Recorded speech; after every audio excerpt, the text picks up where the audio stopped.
వచ్చే ఏడాది ప్రారంభంలో జరగనున్న ఢిల్లీ అసెంబ్లీ ఎన్నికల కోసం రాజకీయ పార్టీలు ఇప్పటి నుంచే శరవేగంగా పావులు కదుపుతున్నాయి. విపక్ష కూటమి పార్టీలైన ఆప్, కాంగ్రెస్ లు ఢిల్లీలో వేర్వేరుగా బరిలోకి దిగుతున్నాయి.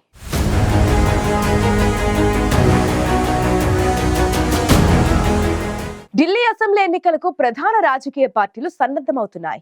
ఇప్పటికే ఆప్ 2 జాబితాలను ప్రకటించగా, తాజాగా కాంగ్రెస్ తొలి జాబితాను విడుదల చేసింది.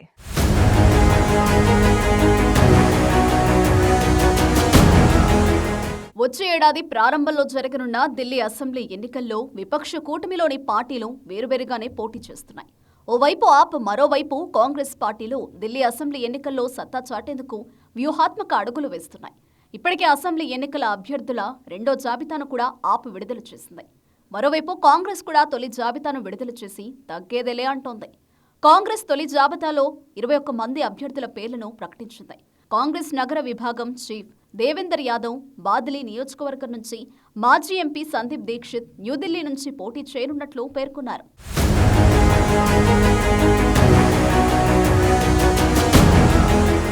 న్యూఢిల్లీ నుంచి మాజీ ఎంపీ సందీప్ దీక్షిత్ ను కాంగ్రెస్ బరిలోకి దింపగా, ఆమ్ ఆద్మీ పార్టీ జాతీయ కన్వీనర్ మాజీ సీఎం అరవింద్ కేజ్రీవాల్ ప్రస్తుతం న్యూఢిల్లీ సిట్టింగ్ ఎమ్మెల్యేగా ఉన్నారు. ఒకవేళ ఇదే స్థానంలో కేజ్రీవాల్ పోటీ చేయాలనుకుంటే ఇద్దరి మధ్య ఆసక్తికరమైన పోరు నెలకొనే అవకాశం ఉంది. 3 సార్లు ముఖ్యమంత్రిగా పనిచేసిన సందీప్ తల్లి షీలా దీక్షిత్ ను ఈ స్థానంలో కేజ్రీవాల్ ఓడించారు. అయితే గత 10 ఏళ్లలో ఢిల్లీలో అనేక మార్పులు వచ్చాయి. ఈసారి ఢిల్లీ అసెంబ్లీ ఎన్నికల్లో ఏ పార్టీకి పూర్తి స్థాయిలో అనుకూల వాతావరణం కనిపించడం లేదు. ఎందుకంటే ఢిల్లీలో కాలుష్యం తీవ్ర స్థాయికి చేరడం, నేరాల సంఖ్య అంతకంతకు పెరుగుతుండడం సహా పలు అంశాలు ఎన్నికల్లో ప్రభావం చూపించే అవకాశం ఉంది.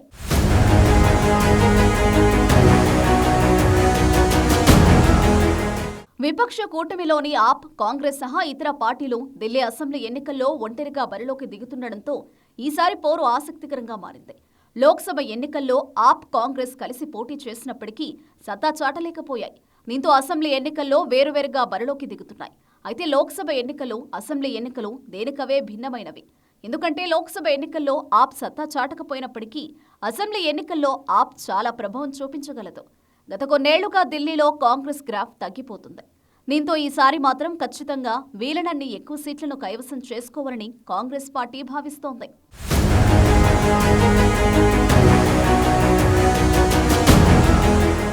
వాస్తవానికి ఢిల్లీలో ఒకప్పటితో పోల్చితే కాంగ్రెస్ చాలా వరకు బలహీనపడింది. కొంతకాలం క్రితం ఢిల్లీలో కాంగ్రెస్ పార్టీ చాలా బలంగా ఉండేది. కానీ ఆ ప్రాకతో కాంగ్రెస్ ప్రభావం క్రమంగా తగ్గుతూ వచ్చింది. ఒకప్పుడు ఢిల్లీలో కాంగ్రెస్ అత్యంత బలమైన పార్టీ. కానీ ప్రస్తుతం కాంగ్రెస్ ఒంటరి పోరులో ఏ మేరకు సత్తా చాటగలదో అని చర్చించుకునే పరిస్థితికి వచ్చింది. ప్రస్తుత పరిస్థితుల్లో అసెంబ్లీ ఎన్నికల్లో ప్రధాన పోటీ ఆప్, బీజేపీల మధ్యనే ఉండనుందని అంచనాలున్నాయి. అయితే ఈసారి కాంగ్రెస్ కూడా ఈ ఎన్నికలను ఎంతో సీరియస్ గా తీసుకుంటోంది. గతంలో కోల్పోయిన ప్రభావాన్ని తిరిగి పొందేందుకు హస్తం పార్టీ ప్రయత్నిస్తోంది.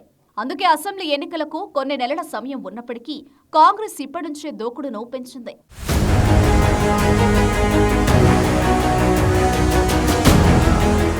1952 నుంచి ఇప్పటి వరకు ఢిల్లీకి ముఖ్యమంత్రులుగా 7 వ్యక్తులు పనిచేశారు. కాంగ్రెస్ నుంచి బ్రహ్మప్రకాష్ ఢిల్లీకి మొదటి సీఎం కాగా, 1993లో బీజేపీ నుంచి మదన్ లాల్ ఖురానా సీఎంగా పనిచేశారు. ఆ తర్వాత 1998 నుంచి 2003 వరకు షీలా దీక్షిత్ ఎక్కువ కాలం కాంగ్రెస్ తరపున సీఎంగా పనిచేశారు. కాంగ్రెస్ కు తిరుగులేదని భావించిన సమయంలో ఆమ్ ఆద్మీ పార్టీ దాని దూకుడుకు బ్రేక్ వేసింది. 2013లో, 2015లో ఆప్ అధికారంలోకి వచ్చింది. 2020లో జరిగిన ఎన్నికల్లో కూడా ఆప్ మరోసారి గెలిచి కాంగ్రెస్, బీజేపీలను మట్టి కరిపించింది. ఈసారి కూడా గెలవాలని ఆప్ ప్రయత్నిస్తుంటే, ఈసారి ఎలాగైనా సరే ఢిల్లీలో అధికారంలోకి రావాలని బీజేపీ వ్యూహాత్మక అడుగులు వేస్తోంది.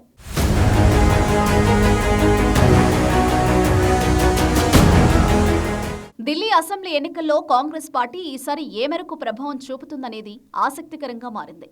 లోక్సభ ఎన్నికల్లో దేశవ్యాప్తంగా కాంగ్రెస్ గ్రాఫ్ కొంతమేర పెరిగింది. దీంతో ఢిల్లీ అసెంబ్లీ ఎన్నికల్లో కూడా కాంగ్రెస్ ఊహించని విధంగా సత్తా చాటుతుందా అనే చర్చకు తావిస్తోంది. ఢిల్లీ అసెంబ్లీ ఎన్నికలను ప్రతిష్టాత్మకంగా తీసుకుంది. కాంగ్రెస్ కూడా ఈ ఎన్నికల్లో ఒంటరిగానే సత్తా చాటాలని భావిస్తోంది.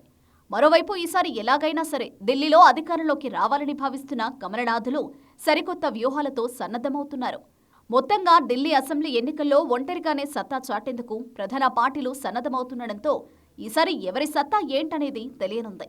ముఖ్యంగా ఆప్ బీజేపీల మధ్యనే గట్టి పోటీ ఉంటుందని అంచనాల నేపథ్యంలో కాంగ్రెస్ కూడా దూకుడును చూపిస్తుండటంతో ఈసారి ఢిల్లీ అసెంబ్లీ ఎన్నికల్లో హస్తం పార్టీ ఏ మేరకు రాణిస్తుందనేది ఆసక్తికరంగా మారింది.